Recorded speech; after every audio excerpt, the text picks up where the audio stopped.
함께 말씀 보겠습니다. 사무엘상 24장 1절에서 7절까지 말씀입니다. 구약성경 449쪽쯤에 있는 말씀입니다.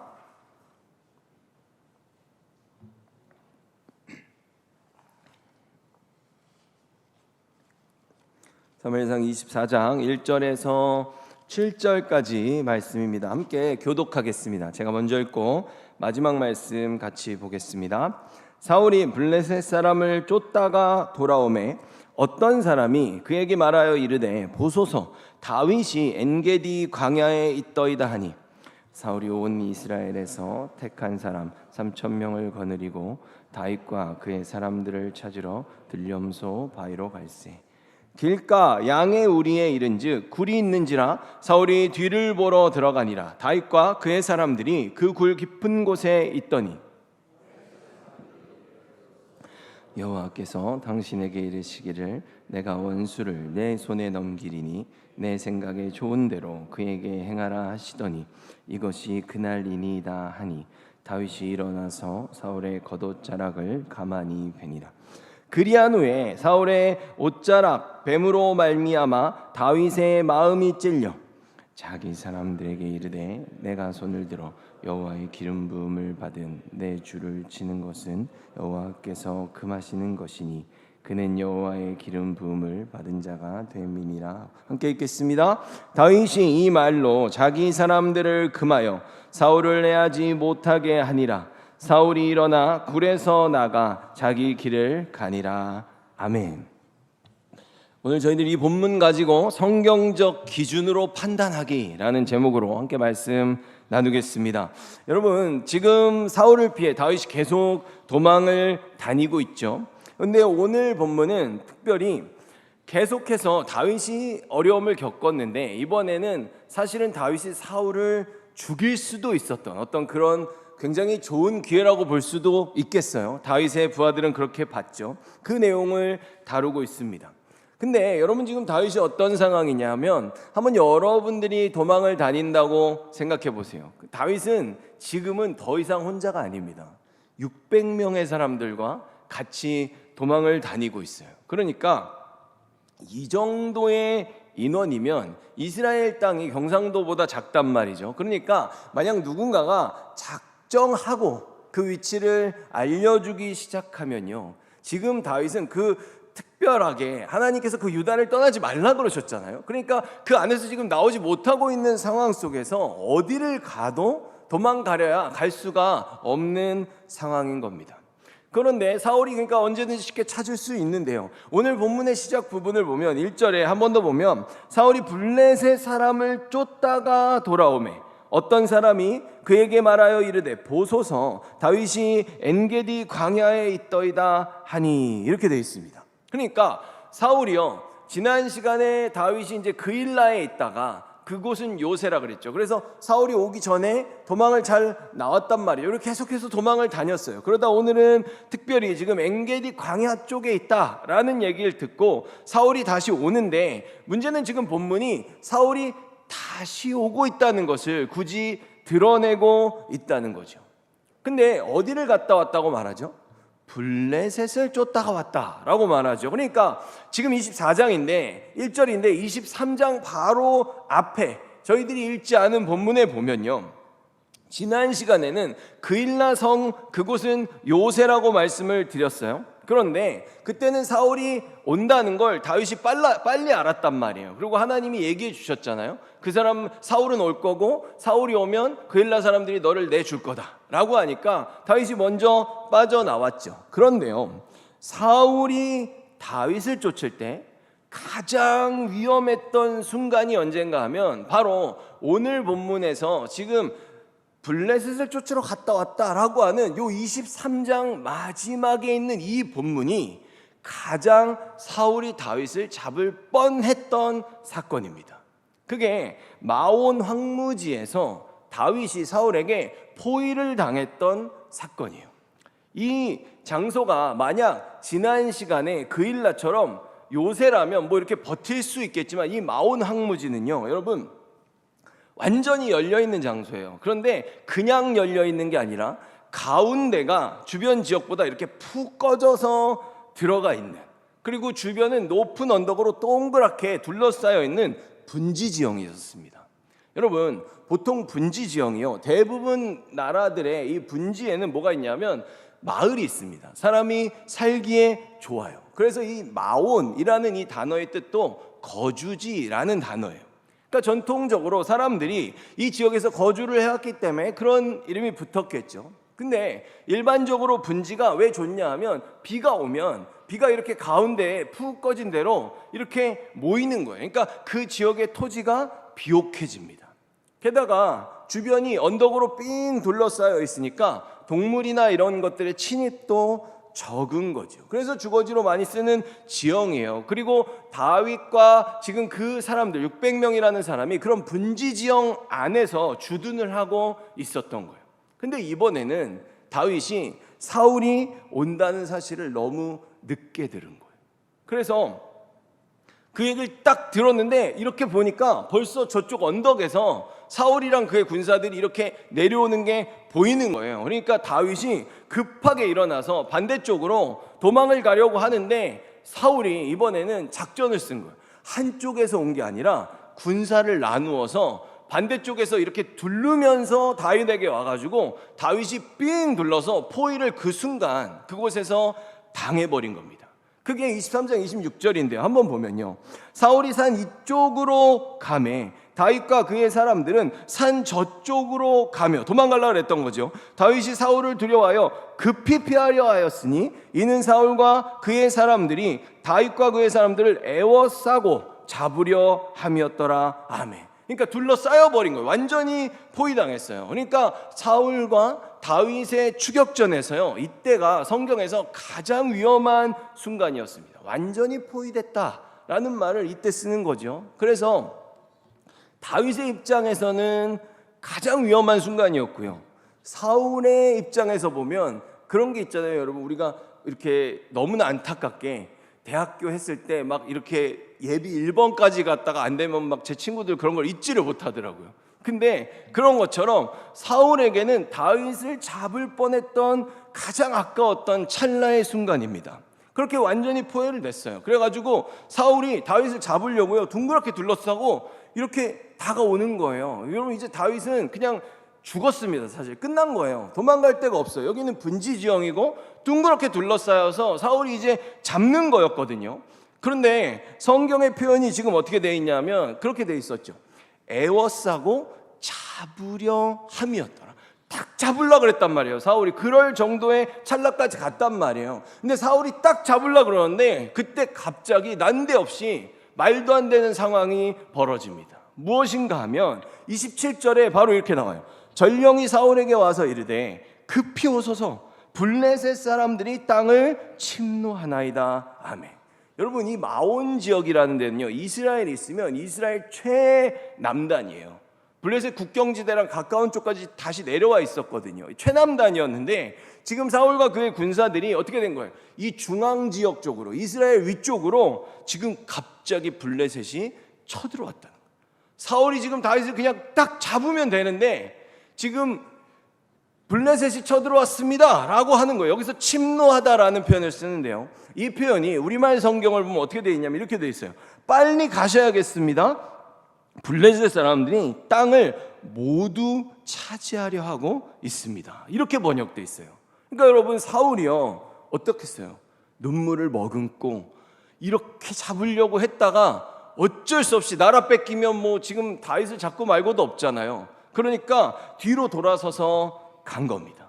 그러니까 정말 이때의 상황이 얼마나 긴박했으면 이 순간, 사실은 마온이란 땅이잖아요. 근데 여기다 사람들이 새로운 이름을 붙여요. 그게 뭐냐면 28절 보면 이에 사울이 다윗 뒤쪽 길을 그치고 돌아와 블레셋 사람들을 치러 갔으므로 사람들이 이곳을 셀라 하마 느곳이라 부르는 것도 이 때문입니다. 아멘. 그러니까 셀라 하마 느곳은 서로 분리되는 바위라는 뜻이거든요. 그러니까 다윗과 사울이 정말 하나가 됐다가 거기서 딱 만났다가 이렇게 완전 양쪽으로 서로 분리가 된 장소라는 뜻입니다. 그러니까 이때 상황이 정말로 극적이었다는 것을 이런 이름까지 붙인 걸 보면 더 잘 이해할 수 있는 거죠.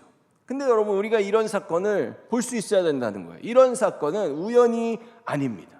우리가 이런 걸 두고 하나님의 섭리라고 말하는 거예요.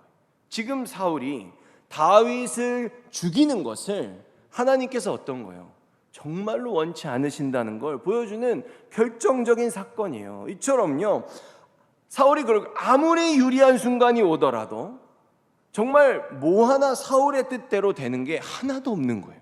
사울이 그럴 거예요. 난 왜 이렇게 되는 게 없냐고. 정말로 하나도 없는 거죠. 여러분, 어떻습니까? 이 사건이 뭘 말해줘요? 사울은 다윗을 절대로 죽일 수 없다는 걸 보여줍니다.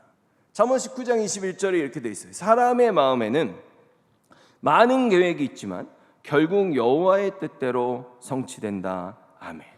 여러분, 이 말씀이 어찌 보면 굉장히 감사한 말씀이고요, 사울의 입장에서 보면 정말로 이것처럼 좌절될 수 있는 말씀이 없는 거죠. 네가 어떤 계획을 세우든 하나님의 뜻대로 된다라는 뜻이기 때문이에요. 그러니까 지금 보면요, 다윗도 그렇고요, 여러분 사울도요, 블레셋 그렇게 쫓아갔다가 전쟁하고 또 다윗 따라오고 이런 거 쉬운 거 아니에요. 그러니까 정말로 사울도 다윗도 나름대로 최선을 다해서 살고 있는 겁니다. 그런데 한 사람은 끊임없이 하나님의 뜻을 거스르고 있고, 또 한 사람은 어떻게든 어려운 상황 가운데서 하나님의 뜻대로 살아내기 위해 치열하게 노력하고 있는 거죠. 그럼 여러분, 삶의 많은 순간 속에서 우리가 과연 어떤 기준을 가지고 생각하고 판단해야 우리가 사울처럼 행동하지 않고 다윗처럼 판단할 수 있는 건가? 우리가 이것을 한번 생각해 보자는 겁니다. 그래서 오늘의 본문의 사건으로 저희가 이제 24장으로 넘어와 보면, 이제 블레셋 때문에 사울이 억울한 회군을 했다가 다시 왔어요. 근데 이번에는 3,000명의 군사까지 데리고 왔다라고 말하고 있습니다. 근데 다윗과 그의 군사들이요, 동굴 안에 숨어 있었단 말이에요. 근데 사울이 갑자기 용변이 너무 급해가지고 동굴로 들어갔는데, 하필 또 다윗이 있는, 그죠? 다윗이 있는 그 동굴로 들어간 거예요. 숨어있던 그 동굴로 들어갔어요. 그러니까 사울이 딱 들어왔을 때 그 안쪽에 숨어있던 다윗과 그의 군사들이 있었는데, 군사들이 다윗에게 이런 말을 하는 거예요. 24장 4절인데 다윗의 부하들이 다윗에게 말했습니다. 오늘이 바로 여호와께서 말씀하신 날입니다. 여호와께서는 내가 내 적을 너에게 넘겨줄 테니 내 마음대로 하여라 하고 말씀하셨습니다. 다윗이 사울에게 가까이 기어갔습니다. 다윗은 사울의 옷자락을 잘라내었습니다. 그런데도 사울은 아무것도 모르고 있었습니다. 아멘. 여러분, 상당히 많은 사람들이요, 이 본문을 볼 때 다윗의 군사들이 다윗으로 하여금 사울을 죽이라고 충동질을 했다고 설명하기도 합니다. 그런데 이들이 말한 내용은 그 내용상으로만 보면 틀린 게 없는 거예요. 왜냐하면 사울이 이제 여기서 옷을 베잖아요. 벤 다음에 사울이 나가요. 근데 그 나가는 사울을 다윗이 따라 나가가지고 다윗이 그런 말을 해요. 다윗이 근데 하는 말을 이제 우리가 들어보면 군사들이 다윗한테 말한 게 사실은 틀린 내용은 아니었다는 걸 알 수 있다는 거예요. 그래서 그걸 들어보면 10절에 오늘 여호와께서 굴에서 왕을 내 손에 넘기신 것을 왕이 아셨을 것이니이다, 이렇게 말해요.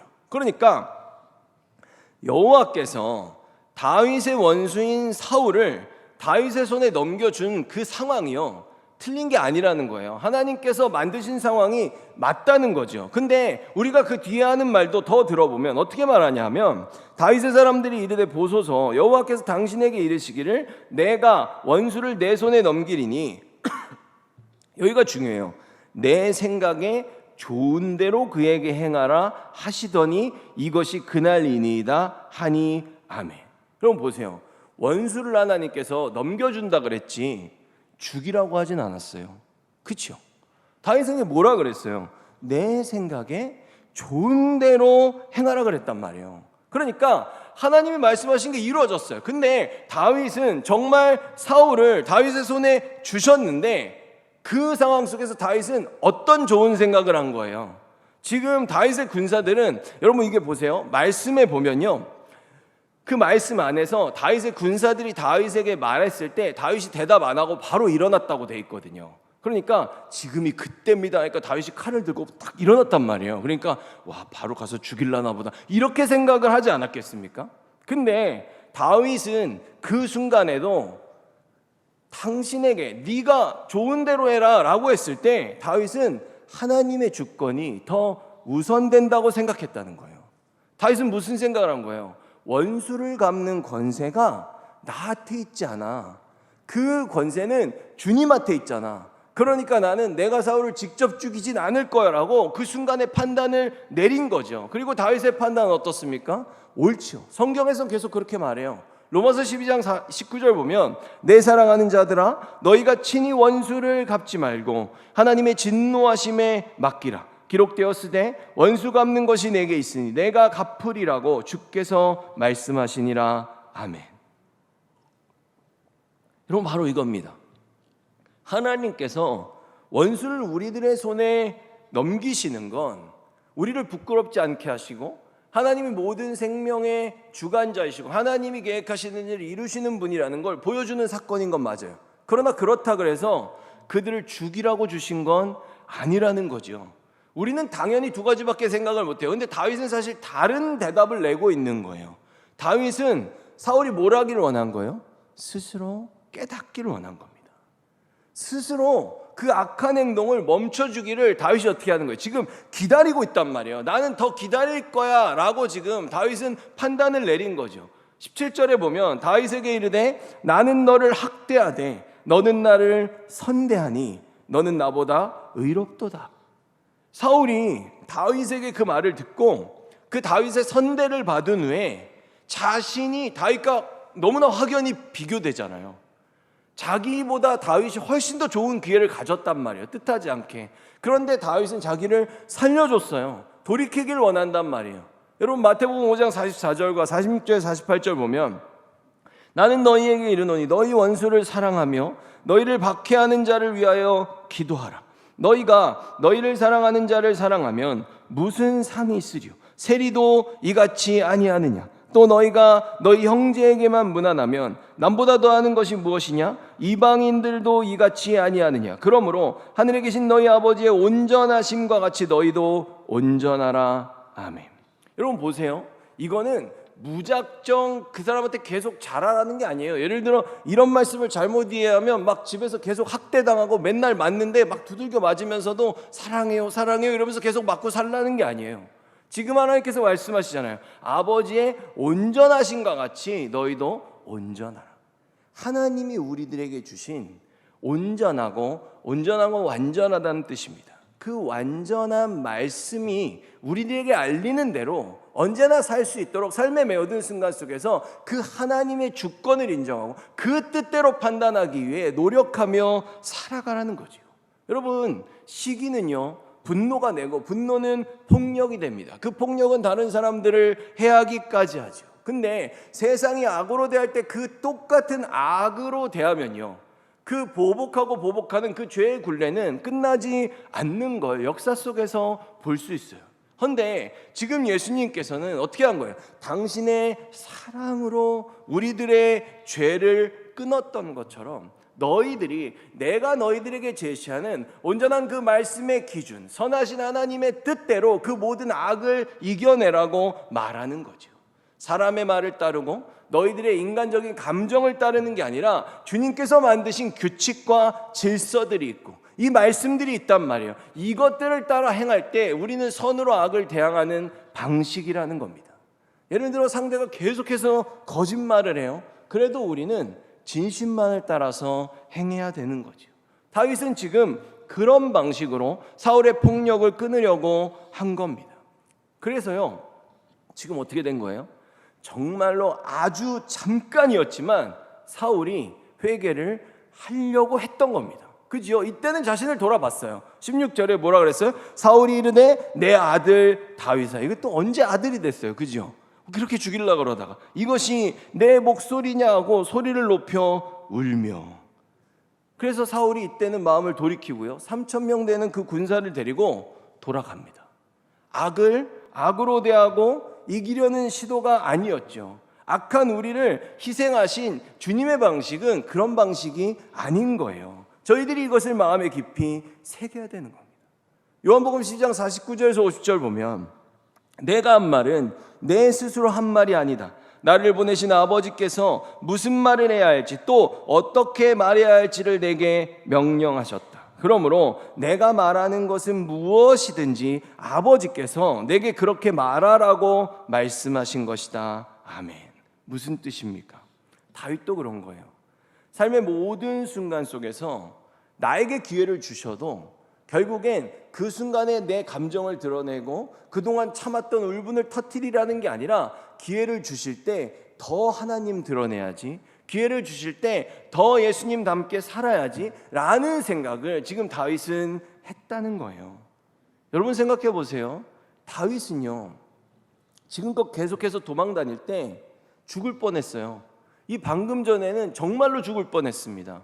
그런데 하나님께서 말도 안 되게 살려주셨잖아요. 그러면 진작에 사울을 죽이라고 다윗에게 넘겨줄 것 같았으면 하나님께서 이렇게 도망다니게 만들지 않으셨겠죠. 제가 다윗 같으면 그 순간에 하나님의 뜻을 헤아려 봤을 거라는 거예요. 스스로를 돌아봤을 때 나는 도망다녔지만 다윗은 어때요? 정말로 그 순간 가운데 그 경험 속에서 다른 사람이 됐어요. 굉장히 많이 변했단 말이에요. 그 하나님의 모든 역사 속에서 다윗은 언제나 감사했어요. 그런데 이제 와서 갑자기 내 감정을 꺼내서 사울을 죽인다는 건 지금까지 나를 살리고 나를 이끌어 오신 하나님의 그 방식에 맞지 않는다는 걸 다윗은 판단하는 겁니다. 그리고 지금 다윗의 행동에 두 번째 중요한 판단의 기준이 있어요. 그건 뭐냐 하면 바로 성경이 말하는 양심의 선을 넘지 않는 겁니다. 다윗은요 사울을 죽이지 않았어요. 옷자락만 살짝 베었습니다. 사울이 용변을 보고 있었어요.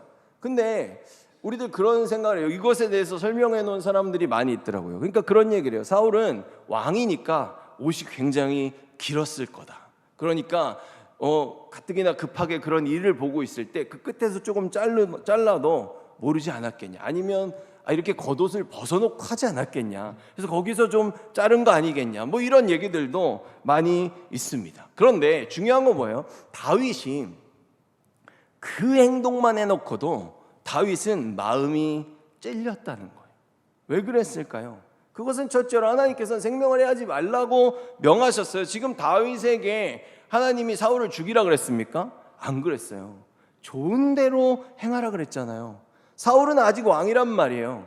기름 부으심을 받은 자가 맞아요. 그래서 다윗은 그를 해야 하는 것에 대한 양심의 가책을 느낀 겁니다. 그렇죠? 하지만 그럼에도 불구하고 조금은 잘랐잖아요. 그거를 왜 한 겁니까? 다윗이 그 말을 해요. 사울에게 나와서 사울을 설득할 때 다윗이 그 말을 해요. 지금 당신이 나한테 이렇게 행동하는데 당신 주변에 있는 모든 사람들도 당신한테 계속해서 이 얘기를 한다는 거예요. 다윗이 죽이려고 그런다 당신을. 다윗이 당신을 기회만 있으면 원래 죽이려고 했었다라고 당신 주변 사람들이 지금 당신한테 거짓을 계속해서 고하는데 그런 사람들이 주변에 넘쳐난다는 거예요. 그래서 다윗이 지금 그 얘기를 하면서 나는 그런 사람이 아니라는 걸 보여주기 위해 거기까지만 행한 거죠. 이것처럼 나는 나에게 정말로 일생일대 그런 좋은 기회가 와도 나는 왕을 죽이지 않습니다 라는 것을 사울에게 그리고 그의 주변 사람들에게 알려주고 싶어서 그 증거만 남겼다는 거예요. 그래서 다윗이 말하는 거예요. 10절에 나는 내 손을 들어 내 주를 해하지 아니하리니. 그러면서 12절에는 이렇게 말해요. 보세요.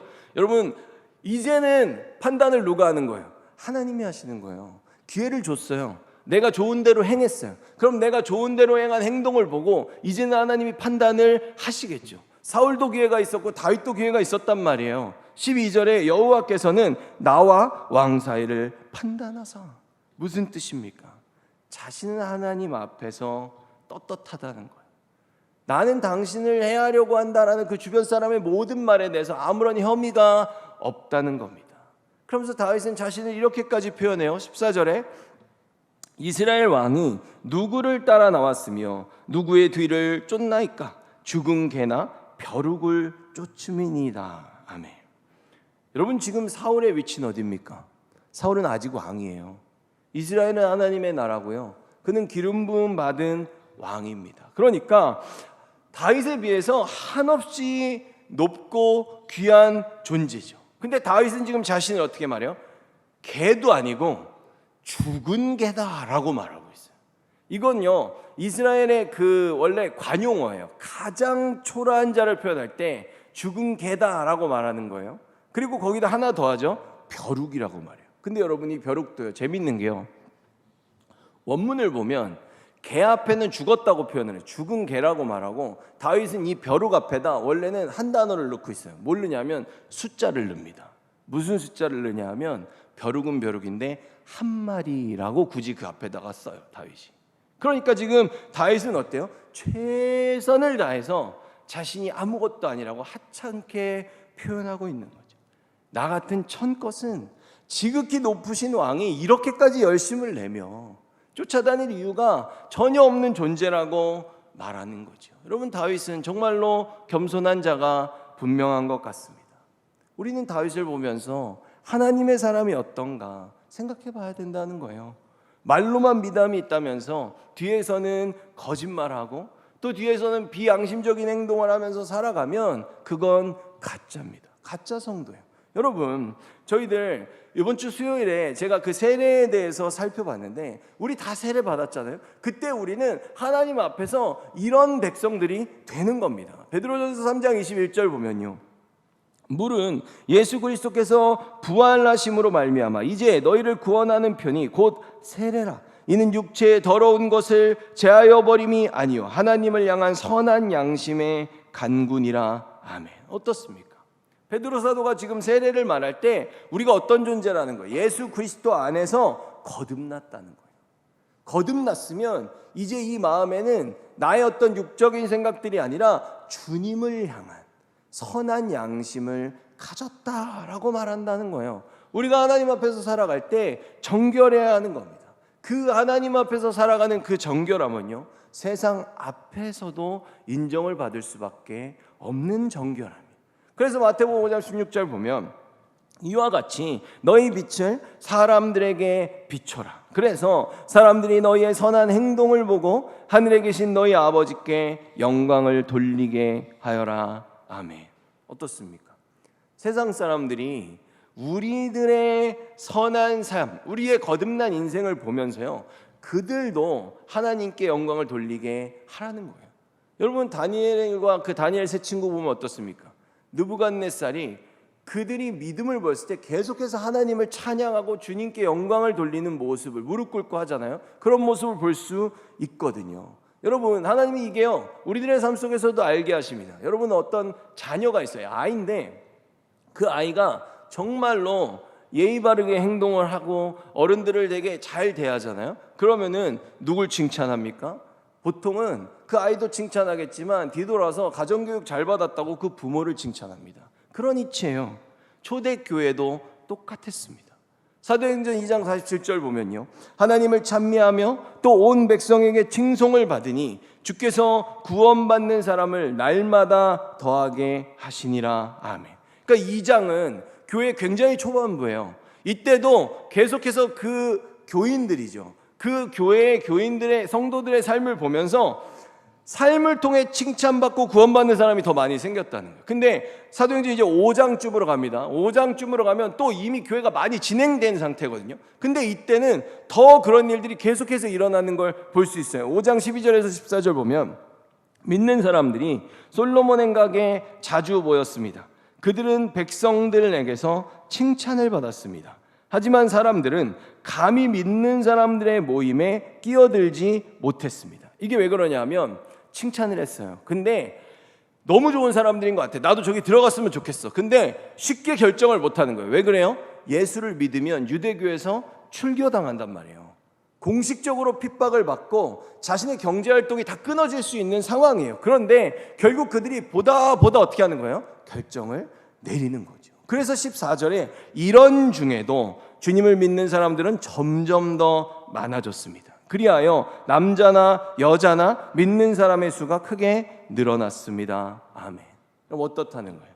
진짜는 삶으로 보여주는 겁니다. 우리들의 삶의 행동들이요, 때로는 외부의 사람들이 우리를 대해도 칭찬받을 수 있는 모습이어야 된다는 거죠. 여러분은 올 한 해 동안 어떠한 모습으로 하나님께 영광을 돌리며 지내오셨습니까? 여러분 주변에 있는 사람들이 와, 나도 진짜 네가 믿는 그 예수님 만나고 싶다, 정말 저런 하나님 나도 섬기고 싶다 라고 우리가 그 주변 사람들을 어떻게 해야 된다는 거예요? 만들어야 된다는 거예요. 여러분, 성경에서요, 교회가 부흥했다고 말하는 부분 여기밖에 없습니다. 근데 교회가 부흥했다고 말하는 것의 원인을 지금 정확하게 얘기하고 있어요. 우리가 세상 속에서 삶으로 그들에게 선한 양심의 삶을 보였다는 거죠. 여러분, 우리도 오늘 맥주 감사주의를 맞이했습니다. 저희들이요, 부디 우리들의 삶의 모든 순간 속에서 오늘 다윗을 보면 어때요? 첫째로는 하나님의 주권을 인정하는 삶을 살았죠. 그것으로 판단했어요. 그리고 그 판단의 기준에 하나님의 주권을 기준으로 뭘 했습니까? 선한 양심의 기준, 말씀을 통해 전해지는 그 선한 양심의 기준을 두고 모든 걸 판단했다는 거예요. 그때 그런 다윗을 보고 원수였던 사울조차도 자신의 마음을 돌이키는 역사가 일어났던 거죠. 다윗은 그 순간 기회가 왔다 그래서 나의 유익을 취하지 않았습니다. 그는 절대로 내가 그것을 한다 그래서 주변 사람들도 그 기회가 왔다고까지 말할 때도 자기가 생각하는 선한 양심의 선을 넘지 않았다는 거죠. 여러분, 우리들의 행동이 하나님의 영광을 가리우지 않았으면 좋겠습니다. 우리를 빛과 소금이라 하셨거든요. 그러니까 이 땅 가운데서 언제나 빛나고, 소금은 뭡니까? 소금은 들어가는 모든 곳에서 그것들을 썩지 않게 하잖아요. 그런 역할을 우리가 선한 행실로 감당함으로써 누구보다 주님께 큰 영광 돌리며 나아간 저희들에게 예수 그리스도의 이름으로 축원합니다.